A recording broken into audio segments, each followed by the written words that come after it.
I think that's the real key there as far as why platinums are not required to sell. It takes away the requirement, and therefore any downline that doesn't have the retail sales, then they take that profit. So anyway, any comment on that, Glenn?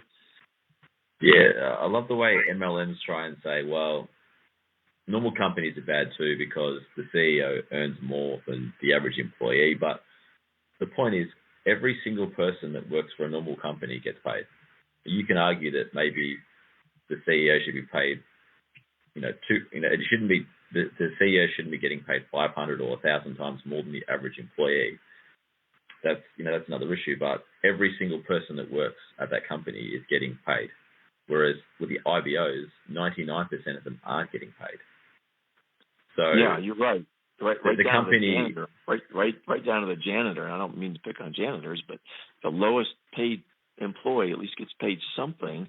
Whereas it's been shown pretty dramatically, pretty accurately that 99% of IBOs not only don't get paid, they're actually losing money. And so it's not only not getting paid, it's actually operating at a loss. It's much worse than not getting paid. So, yeah, go right ahead. And the big difference, too, is that the CEO is getting paid from money from sales from the general public, whereas the person at the top of the MLM is getting paid from money that's come directly from the IBOs. Right. That's a key difference. Because I've used that analogy. The CEO is not getting money from the other employees at Coca-Cola. He's getting his money from the general public. You can argue that he's being paid too much and he should be getting paid 100 times more than the average employee, not 560. But that doesn't change the fact that he's getting his money from the general public. The Amway guy, the Dexter Yeager type at the top, is getting his money from these poor people below who he's promising riches, which he's not delivering. Yeah, in fact, I've made that comment before on this show, Peter, is that I can't think of another company in the world, non-MLM company, that if half their products were being purchased by their own employees and half were being sold to the general public, that they could stay in business. I can't think of any company where that would be something that they could stay afloat, financially. And that really does point out, a fatal flaw.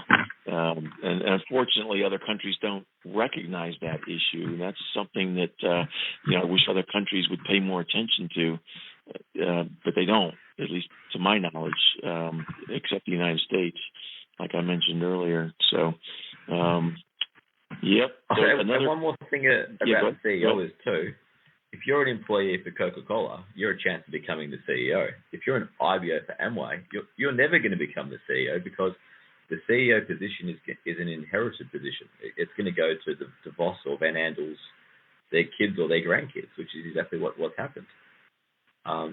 The people at the top of Amway, it's an inherited thing. It's not an earned thing like the other listed companies are. Yeah, and of course, the goal of a distributor is not to be this, incredibly wealthy distributor. So it's not really a goal, but you're right. In fact, just the last, I guess, it's been 4 or 5 years now, at least 3 or 4. It's the first time that the CEO of Amway is not a member of the DeVos and Van Andel family. He's a guy from India who's been associated with some other, I can't remember which companies specifically, but some pretty large name brand companies that anybody, at least in the United States would recognize. And he's come over to Amway. Now, it's true that the families are still the board of directors. So as far as who's in charge, it's definitely the Van Andels and DeVosses. And he's going to do whatever they tell him to do, or else he'll be fired as a CEO, just like any other company, right? Any other non-MLM company, it's the same way. The CEO reports to the board, and he serves at their pleasure. And as long as he delivers results, then he keeps a job. If he doesn't, he's gone. So that's the nature of business. No doubt about it. But at least if they talk about companies like Coca-Cola, they pay the CEO too much. But at least if you're at the very bottom of Coca-Cola, you're a chance of getting on the board. You're a chance of becoming the CEO. If you're an IBO, you are not going to get on that Amway board, and you are not going to become the Amway CEO. Right. Yeah. And another analogy I've drawn before is If you think about a large non-MLM company that has a large sales force, and let's talk about, companies like IBM or Xerox, or these big companies have large sales forces, and the sales people at the bottom level of that organization, they go out and make sales, and they have quotas, and if they meet their quota, they get paid more. Very similar to an MLM, where the larger the volume that you're responsible for, the larger your paycheck is, and typically there'll be some minimum that they pay their people, and then the incentives are on top of that. So it's not like 100% commission.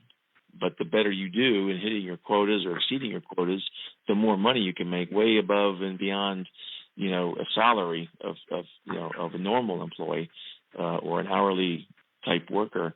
But then, those salespeople report to a supervisor who also gets paid on their quote unquote downline's performance.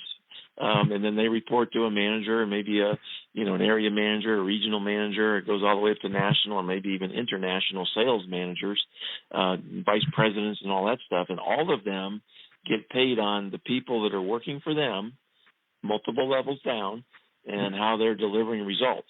And to your point earlier, Glenn, that looks a lot like an MLM, but the key difference is all of those people in that non-MLM sales force are selling most of their products to people that are not in the company. They're to customers. And that's the major difference in that sort of similarity. It's who they're selling to. And that's the key thing. And again, I wish it was true in other countries. It's definitely true in the United States. And that's why I hammer that all the time. But I think even logically, even if it's not illegal, for example, in Australia, if someone thought about that, they would say, you know what? That really is a problem. Even if there's not a law against it, even if the regulators aren't interested in it, that's really a bad thing about MLMs. And again, it's all caused by the overpriced products, in my opinion. That's really the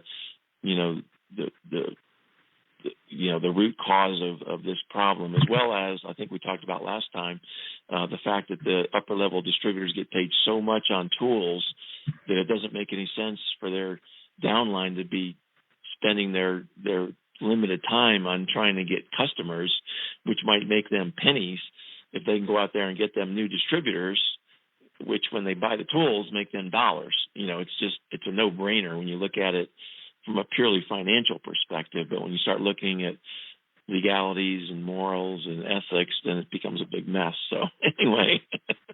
I guess the difference, too, is that if you're at the bottom of a company, you're not being told that anyone can get to the top of this company. Then Coca-Cola is going to say to you, anybody can become the CEO of Coca-Cola. Anybody can get on the board of Coca-Cola. No one's telling you that. Whereas if you're at the bottom of Amway as an IBO on your first day, you're being told it's highly likely that you can become Dexter Yeager. If you do exactly what I tell you to do, you will become Dexter Yeager. And if you don't become Dexter Yeager, the only reason will be that you haven't worked hard enough. That's the only reason for you not to become Dexter Yeager. That's right. Yeah. And the Dexter problem Yeager is there's a limited number of people that can make money by going to stadiums and talking on stage in front of thousands of people. And there's a limited number of people that can sell tapes and books. Right. Yeah. And Dexter Yeager's high-level distributor passed away a couple of years ago now, I think.